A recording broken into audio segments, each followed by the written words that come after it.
ناظرین، آج کی ویڈیو میں بات کریں گے حضرت امام ابو حنیفہ رضی اللہ تعالیٰ عنہ کے بارے میں۔ آپ کا اسم گرامی نعمان اور کنیت ابو حنیفہ ہے۔ آپ کی ولادت 80 ہجری میں عراق کے کوفہ شہر میں ہوئی۔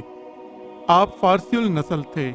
آپ کے والد کا نام ثابت رحمۃ اللہ تھا اور آپ کے دادا نعمان بن مرزبان کابل کے اعیان و اشراف میں بڑی فہم و فراست کے مالک تھے۔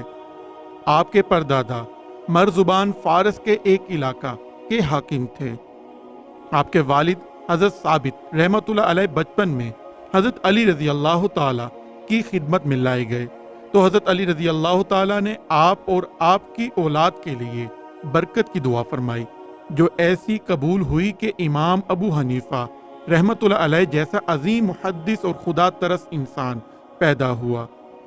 آپ نے زندگی کے ابتدائی ایام میں ضروری علم کی تحصیل کے بعد تجارت شروع کی، لیکن آپ کی ذہانت کو دیکھتے ہوئے علم حدیث کی معروف شخصیت شیخ عامر شعبی رحمۃ اللہ علیہ کوفی، جنہیں 500 سے زیادہ اصحاب الرسول رضی اللہ تعالیٰ عنہ کی زیارت کا شرف حاصل ہے، نے آپ کو تجارت چھوڑ کر مزید علمی کمال حاصل کرنے کا مشورہ دیا۔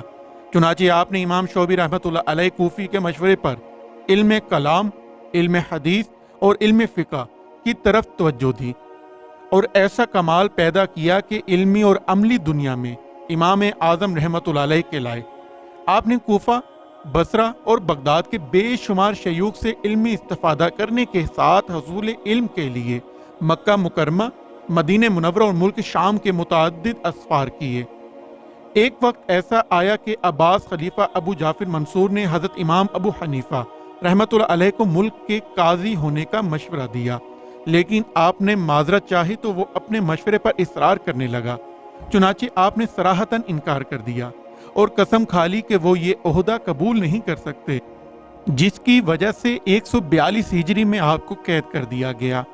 امام صاحب رحمۃ اللہ علیہ کی علمی شہرت کی وجہ سے قید خانے میں بھی تعلیمی سلسلہ جاری رہا اور امام محمد رحمۃ اللہ علیہ جیسے محدث و فقیہ نے جیل میں آپ سے تعلیم حاصل کی۔ امام ابو حنیفہ رحمۃ اللہ علیہ کی مقبولیت سے خوف زدہ خلیفہ وقت نے امام صاحب رحمۃ اللہ علیہ کو زہر دلوا دیا۔ جب امام صاحب رحمۃ اللہ علیہ کو زہر کا اثر محسوس ہوا تو سجدہ کیا اور اسی حالت میں وفات پا گئے۔ تقریباً 50,000 افراد نے نماز جنازہ پڑھی۔ بغداد کے خیزران قبرستان میں دفن کیے گئے۔ 375 ہجری میں اس قبرستان کے قریب ایک بڑی مسجد جامع الامام الاعظم رحمۃ اللہ علیہ تعمیر کی گئی، جو آج بھی موجود ہے۔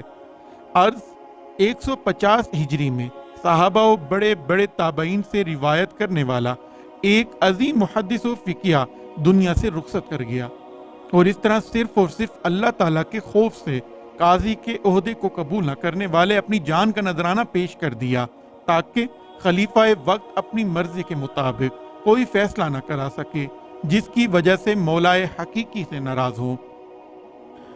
ناظرین، مفسر قرآن شیخ جلال الدین سیوطی شافعی مصری رحمۃ اللہ علیہ نے اپنی کتاب میں بخاری و مسلم و دیگر کتب حدیث میں وارد نبی اکرم صلی اللہ علیہ وآلہ وسلم کے اقوال کہ اگر ایمان ثریا ستارے کے قریب بھی ہوگا تو اہل فارس میں سے بعض لوگ اس کو حاصل کر لیں گے۔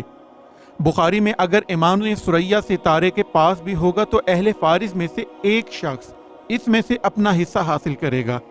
اسی طرح مسلم میں اگر علم ثریا ستارے پر بھی ہوگا تو اہل فارس میں سے ایک شخص اس کو حاصل کر لے گا، اور طبرانی میں اگر دین ثریا ستارے پر بھی معلق ہوگا تو اہل فارس میں سے کچھ لوگ اس کو حاصل کر لیں گے۔ طبرانی میں ذکر کرنے کے بعد تحریر فرمایا کہ میں کہتا ہوں کہ حضور اکرم صلی اللہ علیہ وآلہ وسلم نے امام ابو حنیفہ رحمۃ اللہ علیہ، شیخ نعمان بن ثابت رحمۃ اللہ علیہ کے بارے میں ان احادیث میں بشارت دی ہے، اور یہ احادیث امام صاحب کی بشارت و فضیلت کے بارے میں ایسی صریح ہیں کہ ان پر مکمل اعتماد کیا جاتا ہے۔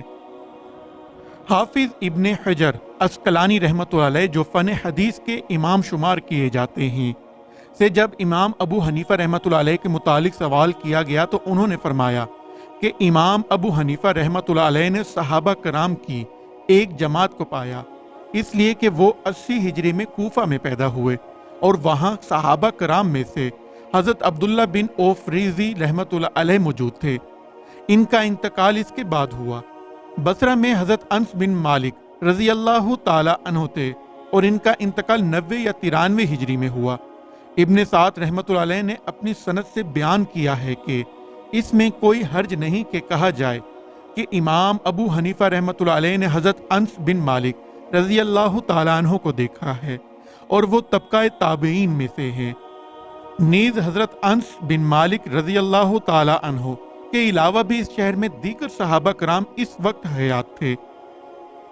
شیخ محمد بن یوسف صالحی و مشکی شافعی رحمتullah علیہ نے بھی ذکر کیا ہے کہ اس میں کوئی اختلاف نہیں کہ امام ابو حنیفہ رحمتullah علیہ اس زمانے میں پیدا ہوئے جس میں صحابہ کرام کی کثرت تھی۔